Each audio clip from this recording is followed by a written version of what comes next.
Breaking news अवां सां share कयूं पिया। ठटे में आबादगारनि ऐं ॻोठाणनि जो पाणीअ जी खोट ख़िलाफ़ क़ौमी शाहराह ते धरणो जारी आहे। मुज़ाहिरीन अली बहर स्टॉप वटि धरणो हणी क़ौमी शाहराह ब्लॉक करे छॾी आहे। गाॾियुनि जूं क़तारूं लॻल आहिनि। मुज़ाहिरीन जो चवणु आहे त सोनरा नाले में पाणी न हुजण करे आबादगार मुतासिर थी रहिया आहिनि। पाणी न हुजण सबबि आबादगारनि खे लखे रुपए जो नुक़सानु थी रहियो आहे।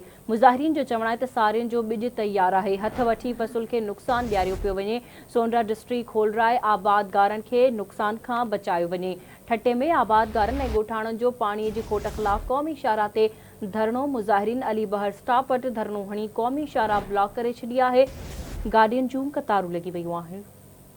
अहम ख़बर अवां सां शेयर कयूं पिया। ठटे में आबादगारनि ऐं ॻोठाणनि पाणी जी खोट ख़िलाफ़ क़ौमी शाहराह ते धरणो हयो आहे।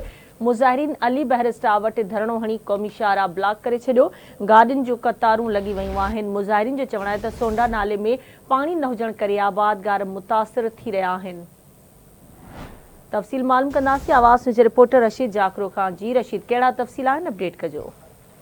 हाँ जी, पानी के खोट खिलाफ छठो हैदराबाद क़ौमी शाहराह अली बहर स्टॉप वटि ज़मींदारनि ॻोठाणनि जो एहतजाज जो मुज़ाहिरो कयो आहे। क़ौमी शाहराह ब्लॉक करे छॾियो आहे ऐं केतिरियूं गाॾियूं बीह रहियूं आहिनि। सोंडा नाली में पानी न हुअण करे ज़मींदार मुतासिर थी रहिया आहिनि। फौरी तौर ते पानी न ॾियण सबबि मक़ामी ज़मींदार जो लखे रुपए जो नुक़सानु थींदो, इहो चवणु आहे उते जे मक़ामी ज़मींदार जो। जॾहिं त हुननि जो इहो चवणु आहे त सारियुनि जो ॿेजो तयारु आहे। हथ वठी सारियाल जे फसल खे नुक़सानु ॾियारियो पियो वञे। ज़िले इंतिज़ामिया नोटिस वठे सोंडा नाली खोलाए ज़मींदारनि खे नुक़सान खां बचायो वञे। जी ठीकु आहे रशीद, तव्हांजी महिरबानी अपडेट करण जे लाइ।